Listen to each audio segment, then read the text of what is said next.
warahmatullahi wabarakatuh. Alhamdulillahirabbil alamin.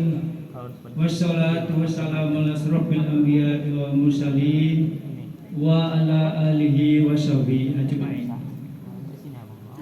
Asyhadu la ilaha illallah wa asyhadu anna Muhammadar Rasulullah.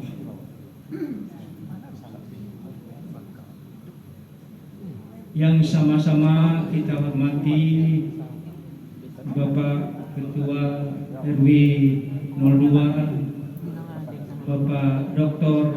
Haji Ismari Iyas SAG MAG beserta perangkat-perangkatnya, Ketua RT 01, 02, 03, 04 Kelurahan Tangerang Barat. Yang sama-sama kita hormati Bapak Ketua Masjid Nur Hasanah, Bapak Dr. Andus Haji Masjid Yusuf SAG MAG beserta SH sudah setahun di SHMH serta perangkat-perangkatnya,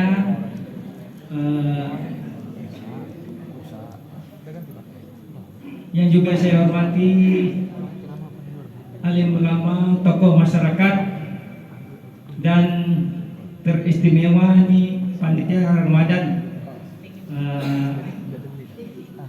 yang bertugas lumus ya mengurus jemaah-jemaah kita pada tahun ini.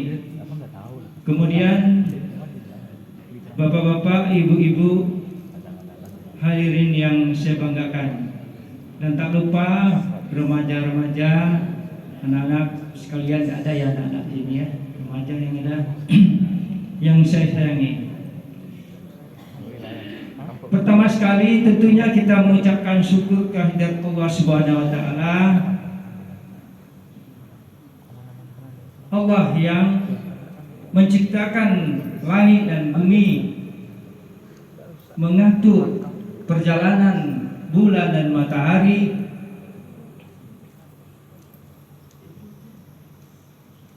Allah Subhanahu wa taala yang membulak-balikkan hati manusia, dan kepadanya lah kita berserah diri. Dan tak lupa seiring selawat kepada junjungan Nabi besar Muhammad sallallahu alaihi wasallam, Allahumma sholli ala Muhammad wa ala ali Muhammad, yang telah menuntun kita sehingga kita dapat membedakan mana yang benar, mana yang salah, mana yang patut kita kerjakan, mana yang patut kita tinggalkan.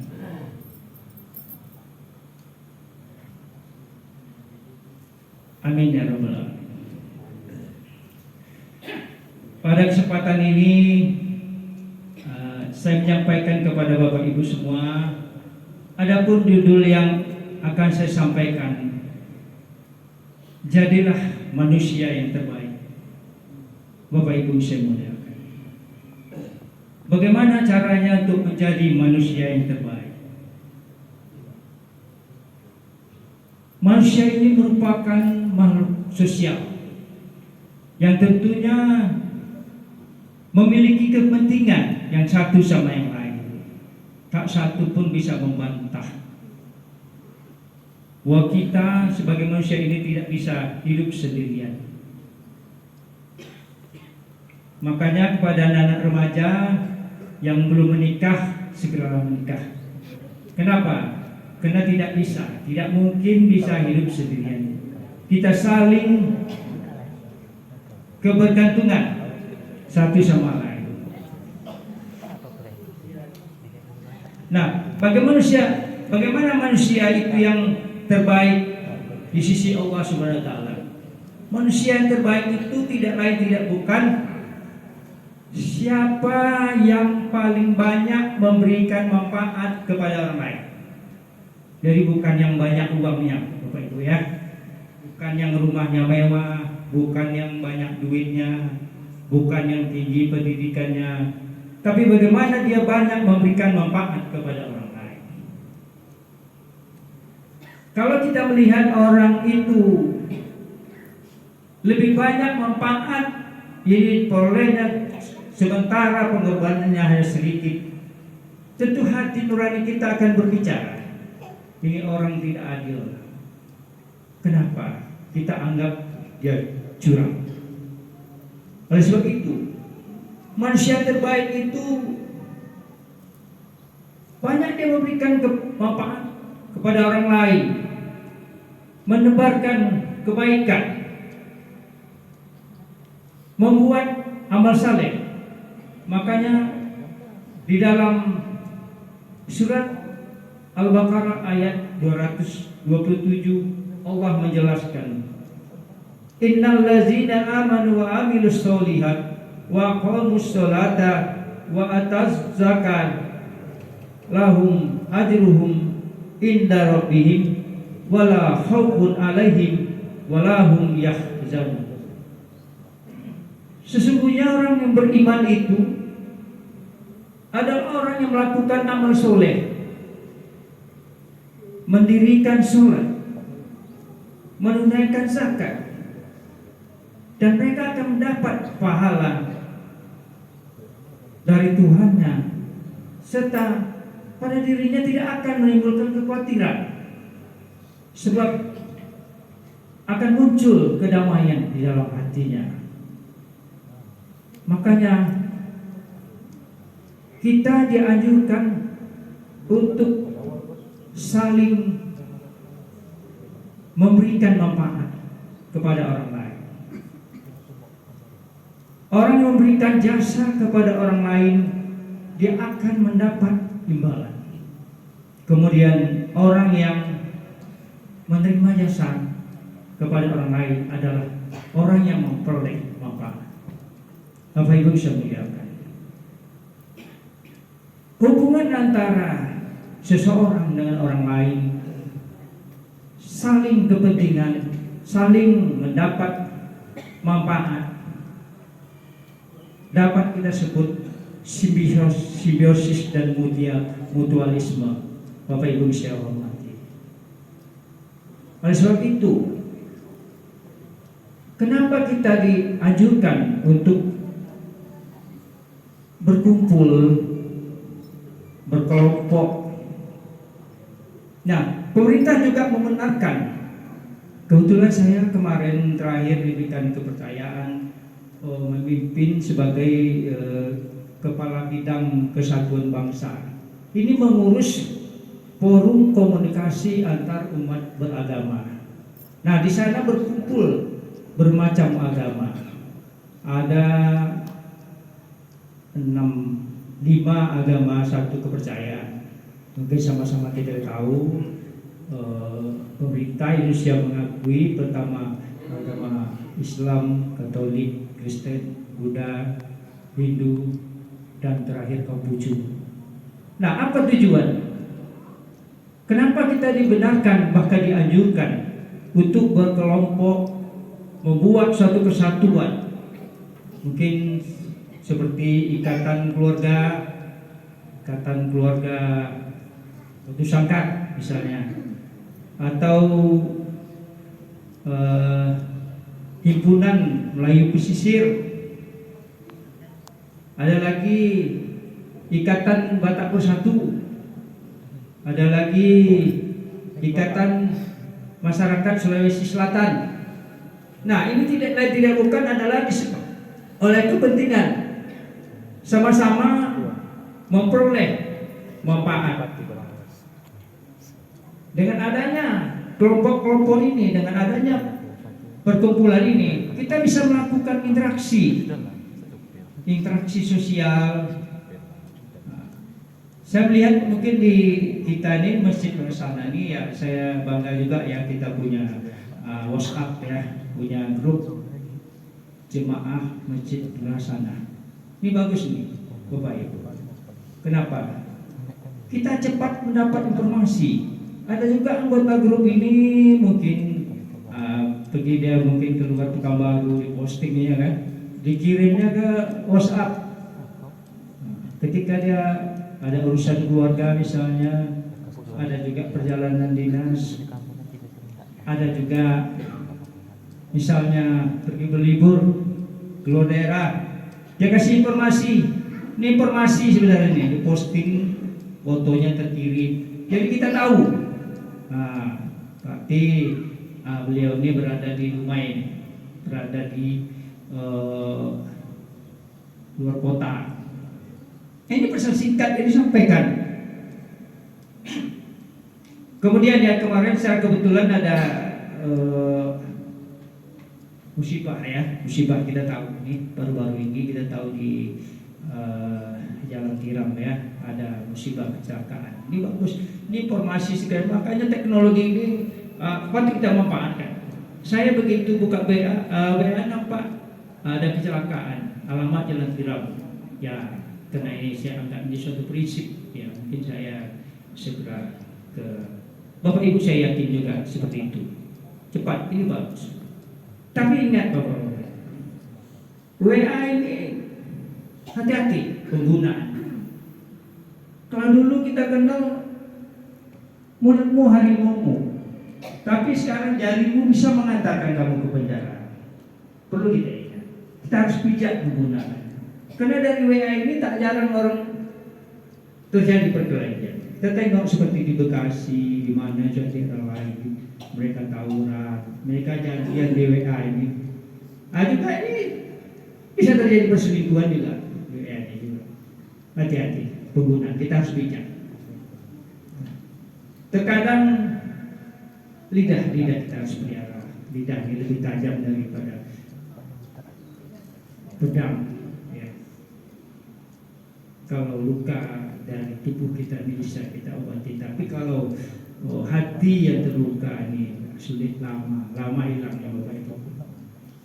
Oleh sebab itu, bagaimana kita menimba, membuat amal kita yang terbaik, kita menebarkan senyum ke orang lain. Kita bayangkan, sudahlah yang sudah. Introspeksi diri kita. Apa yang sudah pernah kita kerjakan, apa yang sedang kita kerjakan, dan apa yang akan kita kerjakan.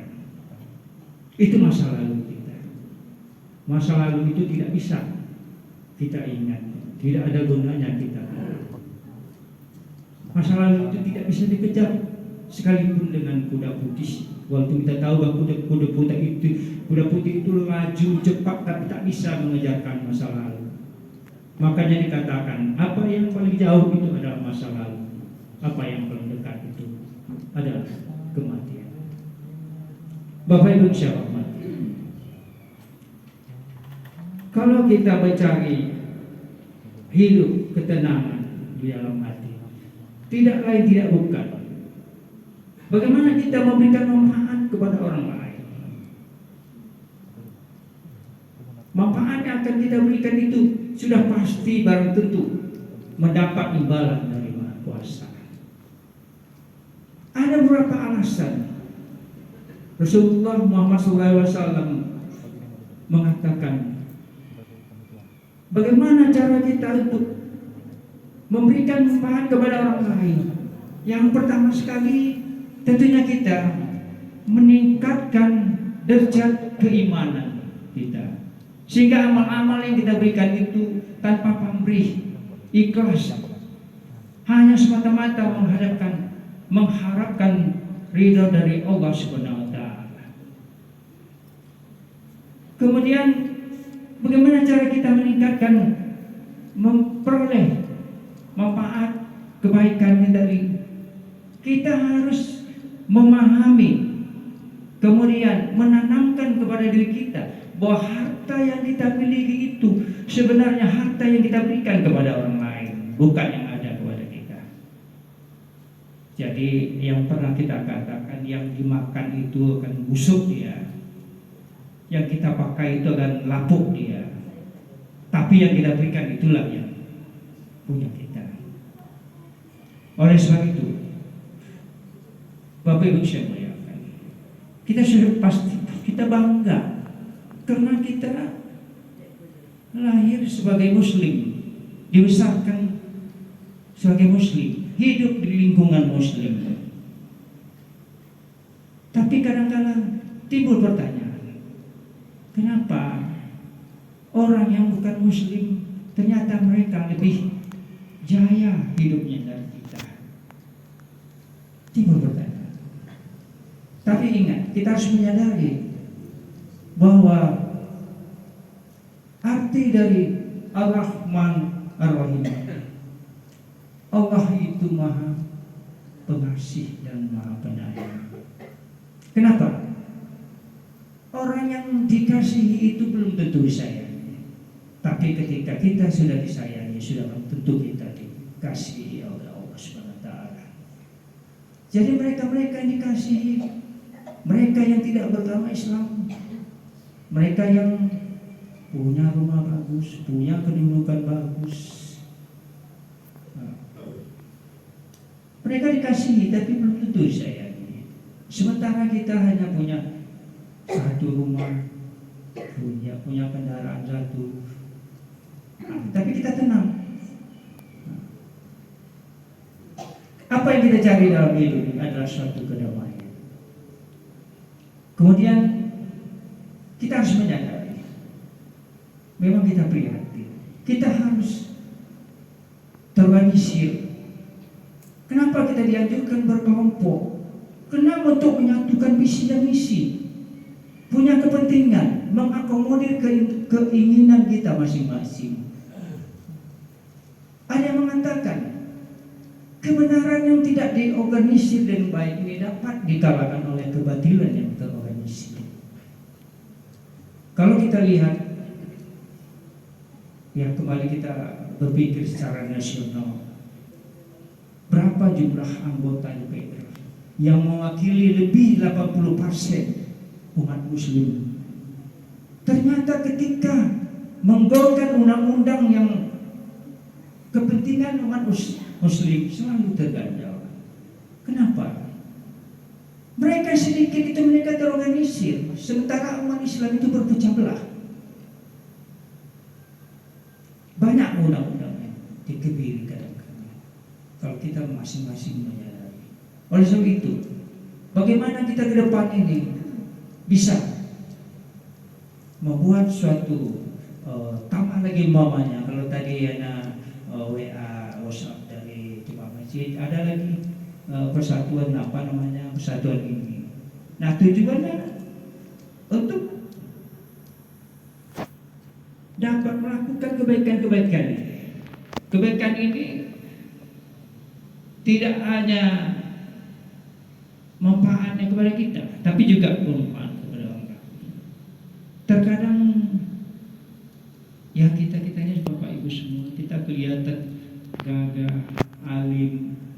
Kenapa? Karena Allah menyembunyikan kekurangan kita. Kita menyadari, kita yang tahu. Allah menyembunyikan kekurangan kita, sehingga kelihatan kita ini baik. Nah, Islam ini sudah kita sangat bangga. Kemarin secara kebetulan saya hari Jumat kemarin ya sholat di Masjid Anwar. Secara kebetulan saja, saya melihat ada dua orang yang mualaf. Jadi katanya informasi itu Bapak Ibu semua, setiap Jumat itu ada yang mualaf, mereka masuk Islam. Kita tahu orang Muslim yang pindah agama, secara umum kita melihat itu karena faktor ekonomi, faktor pendidikan, ada faktor lain. Tapi orang yang pindah agama, orang yang masuk mu'alaf dan masuk ke Islam, itu mereka bukan alasannya. Kemarin saya betul mengikuti, saya tanya apa alasan ibu, ada dua orang ibu-ibu, yang satu sudah menikah, yang satu belum menikah. Apa alasan ibu masuk Islam? Ada paksaan? Dia bilang tidak ada. Nah, lalu apa? Saya hanya mencari kedamaian, ketenangan jiwa. Tak ada yang dikejar, dia hanya mencari kedamaian saja. Kita masih ingat mungkin kalau sedikit saya membawa ke ini petinju legendaris Mike Tyson. Dia mualaf. Kenapa dia pindah agama? Kenapa waktu itu ketika di penjara dia melihat orang Islam ini di penjara kok tenang, tiba waktu zuhur dia sholat, waktu asar dia sholat. Timbul hidayah. Kalau begitu mungkin Islam yang lebih tepat. Ada juga orang yang non Muslim, dia mempelajari semua agama yang dicoba dia pelajari. Dia belajar saja, jangan dicoba, jangan pula masuk belajar, jangan pula masuk ke ini itu tidak belajar, kita pelajari. Akhirnya dia masuk. Inilah yang perlu kita sadari. Kemudian untuk menjadi orang yang banyak memberikan manfaat ini, di samping meningkatkan derajat keimanan, kemudian kita menghapus ego, mementingkan diri kita sendiri. Kemudian tanamkan dalam hati kita bahwa harta tadi ya. Kemudian bagaimana perlakuan kita terhadap orang lain. Jadi apa yang kita lakukan terhadap orang itu kita akan diperlakukan seperti itu. Percaya, pengalaman pribadi saya itu banyak kadang-kadang Allah mempertemukan yang tanpa kita sadari. Sedikit saya beri contoh kepada Bapak Ibu semua. Ini cerita pribadi ini sedikit, tapi ini pengalaman perlu ditiru. Tapi tidak. Ini Bapak ya, waktu nambah sedikit ya Pak ya. Saya ketika 2 tahun menjadi PNS, gini alumni SMS PNS enak mantan PNS. 2 tahun menjadi PNS, kemudian setahun menikah. Pada waktu Bapak Ibu ini perlu kita ambil.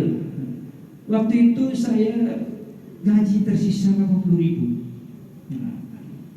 Gaji baru setahun nikah, gaji tersisa 80.000.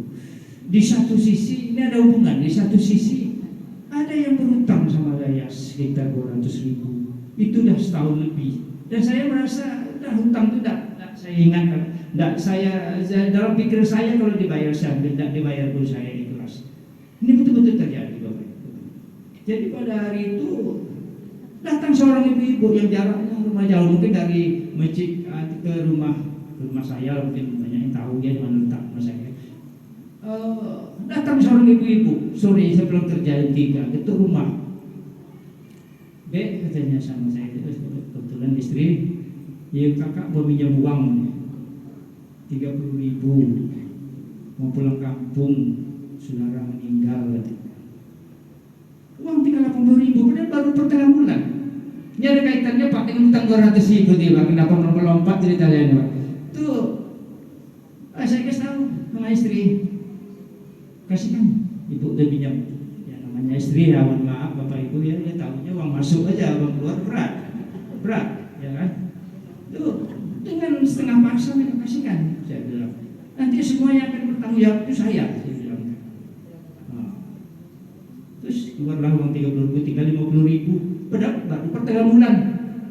Habis pulang tuh saya disemprot, ngomel-ngomel. Mungkin ibu-ibu yang di sini tidak ada yang seperti itu ya. Ngomel ya. Kena sama saya dia panggil abang kan. Abang uang 80.000 ini baru tanggal 15 belum apa dan kasih. Enggak, nanti kalau kurang saya pinjam sama orang lain. Tidak ada tidak, jangan terlalu baik ini sama orang lain. Kalau ada istri saya marah mungkin. Saya berani karena dia itu tidak datang. Itu kelompok aku sama istri ini. Jadi katanya, kenapa abang uang 80.000 dikasih 30, tinggal 50.000. Ini hari masih ada 2 minggu, mana mau dicari? Pegawai baru sekitar 2 tahun. Dulu waktu itu sudah jadi ya tinggal ke kantor di Jalan Melur Dinas Kesehatan Kota Batu, jalan kaki lewat tuh Brimob. Nah itu dulu beda saya hampir beberapa tahun. Itu apa kata istri? Aduh, saya kena merasa setengah bersalah ya. Apa dia merasa terima aja lah. Takdir Allah Subhanahu wa Ta'ala yang perlu kita sadari. Ketika mau maghrib datangnya orang membayar uang 200.000 nih, Pak. Itu tidak, bukan saya karang-karang itu, Pak. Bukan saya berbuat. Tapi bukan berarti itu datang ke rumah saya kasih pinjam ya, nanti datang ke rumah pinjam uang itu ya. Saya lihat dulu kepentingannya. Kemudian kalau ada lebih dari baru kan, itu datang. Abang yang berutang ini tinggalnya di rumah itu saya sebut nama kan tidak etis ya. Itu pintu. Bang saya bilang, dari mana bang? Saya dari rumah itu nyampe sore kan. Nah, saya kita belum puasa tidak gitu. Masuk ke bang, masuk. Kita punya cerita. Saya dah lupa uang utang 200 sendiri. Keluarganya. Ini ya, Dir. Nah, nama saya kayak Dir ya. Dir, ini uang utang saya dulu 200 nih. Ya terima kasih banyak. Aduh bang, saya dah lupa saya. Karena abang bayarnya pun ikhlas. Untuk yang bawa balik kan. Udah tahu kena dibilang ikhlas ya bawanya balik kan. Nah, itu dia kasihkan. Nih uang 200. Sholat dulu bang, sudah mau break, tidak apa saya sholat ada di sini di sekitar jalan Udin, tidak salah. Dia pulang. Habis sholat saya jangan ada nama istri siapa ini saya bantai pulang nih saya bilang kan, istri saya lihat. Tuh ya bantai dengan cakap, setelah bantai dengan itu dikasih tahu sendiri itu contoh. Setelah itu orang pulang habis lembut saya sampaikan. Ya dia mungkin tidak perhatikan tandanya orang ngantar uang 200 nih. Kadang-kadang kan istri ini kan kelemahan istri ini kadang-kadang tidak pernah diperhatikan orang datang. Perlu saya tambah ini pada ibu-ibu nih perlu nih kalau ada tamu-tamu datang ibu-ibu harus perhatikan itu. Bertengok dari jelas siapa yang datang tuh. Pernah kejadian itu betul kalau ibu tahu-tahu dah meninggal aja suaminya yang padahal tidak tahu tamu yang datang ini membunuh suaminya. Sekali tanya istrinya datang dia tidak tahu. Jadi sebagai pengalaman pelajari kepada ibu-ibu atau bapak ibu, kalau ada tamu ibu-ibu, bapak tidak ada masalah. Cikgu-cikgunya dari yang betul kan dia jadi lain siapa datang dia tidak tahu dia udah. Kecuali di rumah kita ada CCTV ya tahu sampai datang. Terus sebagai pengalaman. Setelah begini saya pula gantian mobil. Ini contoh jadi. Jadi tidak ada ruginya kita memberikan manfaat kepada orang lain. Karena ini sudah merupakan keharusan kita berbuat baik. Kemudian bagaimana kita memperlakukan tamu itu kita akan diperlakukan. Kita akan kelihatan nanti itu. Ketika tamu kita datang ke rumah, ya saya pernah mengalami juga ketika mau pergi kerja datang orang ini bukan menyampaikan kebaikan tapi perlu dijadikan contoh. Banyak hal-hal yang kita kadang-kadang memberikan kesempatan kepada orang lain, kita layani dulu. Tahu tanpa kita sadari ke tempat yang kita tuju itu orangnya pernah juga saya mengalami tidak orang datang. Kebetulan saya nantilah ada ini itu kebetulan. Rupanya orang yang kita cari itu tidak pula ada. Menunggu pula jadinya. Itu kalau kita layani ini, tahu ini pas klub ya. Ini selesai di sana pun orang dah ada. Ini contoh. Nah, jadi kalau saya kan ini banyak pengalaman yang akan disampaikan kepada Bapak Ibu semua. Tapi waktu juga memisahkan kita. Kurang lebih mohon maaf. Wabillahi taufiq wal hidayah. Wassalamualaikum warahmatullahi wabarakatuh.